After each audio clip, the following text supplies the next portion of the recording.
Merveilleuse créature de Dieu, bonjour. Bonjour et bienvenue sur cette vidéo. Vous êtes avec Ismaël le Maître de Vie, un motivateur chrétien. Oui, aujourd'hui on va aller très rapide parce que ce que j'ai à vous dire aujourd'hui, c'est très long. C'est très long. Donc je commence. Aujourd'hui, je vous partage un thème. Un thème qui s'intitule le pouvoir de la parole de l'homme. Parce que la parole de l'homme a une puissance donnée. Et quand vous en faites bon usage, vous vivez facilement la vie que Dieu vous appelle à vivre. C'est-à-dire, vous ne vivez pas la vie d'à côté. Si je dis la vie d'à côté, c'est-à-dire la vie que vous souhaitent les ennemis. Mais vous vivez tranquillement, aisément la vie que Dieu vous souhaite. La bonne vie. Pour commencer, je dirais, le ciel et la terre ont tous été créés par la parole. C'est-à-dire la terre et tout ce qui l'habite, les océans et les arbres ont tous vu jour grâce à la parole. Mais n'oublions pas que si Dieu a créé ces choses par la bouche, et il a même dit que nous sommes créés à son image, donc nous sommes des édifices de Dieu. Là, nous-mêmes, nous pouvons créer par la parole, nous pouvons transformer les vies par la parole. Car souvenez-vous que c'est pas ce même canal qu'Élie avait arrêté la pluie pour 3 ans, 6 mois. Et c'est pas ce même canal que Élie avait décidé que la pluie apparaît. Et il s'est pleuvoir. Hein? Donc c'est ça. La parole a une puissance donnée. Et quand vous avez cette prise de conscience, quand vous savez ce que peut faire la parole, vous ne jouez plus avec les mots. Mais plutôt vous faites attention à ce que vous prononcez chaque fois.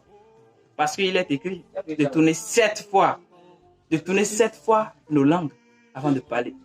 Tout pour nous instruire dans le sens où la parole a une puissance donnée. Tout pour nous instruire dans le sens où nous devons savoir ce que peut faire la parole. La parole prononcée consciemment ou inconsciemment produit toujours son effet, mes frères et sœurs. Et si ça ne va pas, et si je suis moche et je suis un bon à rien, je suis incapable, qui fait votre duo, si c'est ça qui fait votre discussion de tous les jours, mais attendez-vous à vos fruits. Attendez-vous aussi à vos fruits de pénurie, parce que ce que vous prononcez va se réaliser. Et c'est Dieu, c'est la nature qui l'a fait ainsi.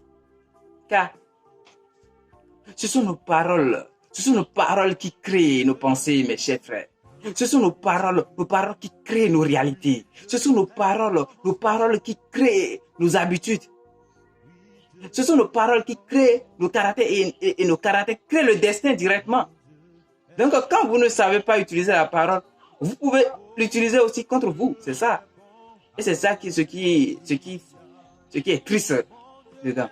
C'est ça ce qui fait qui est un peu gauche.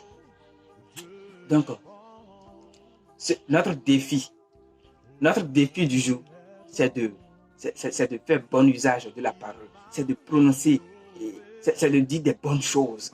Parce que même scientifiquement, je dis, hein, c'est pas spirituellement, je dis même scientifiquement, les recherches ont prouvé, les recherches de John Grinder, Richard Bandler, les linguistes ont démontré que la parole, quand vous parlez comme un riche, vous devenez riche comme lui. Quand vous parlez comme un pauvre, vous devenez aussi un pauvre comme lui. Donc servez-vous de la parole pour créer des bonnes choses, pour créer des choses que vous souhaitez. Donc c'était tout pour cette vidéo et prenez soin de vous. Prenez soin de vous. Mais n'oublions pas que qui sort la parole sort Dieu. N'oublions pas que la parole prononcée ne retournera pas sans produire ce pourquoi elle est sortie. Merci, ciao.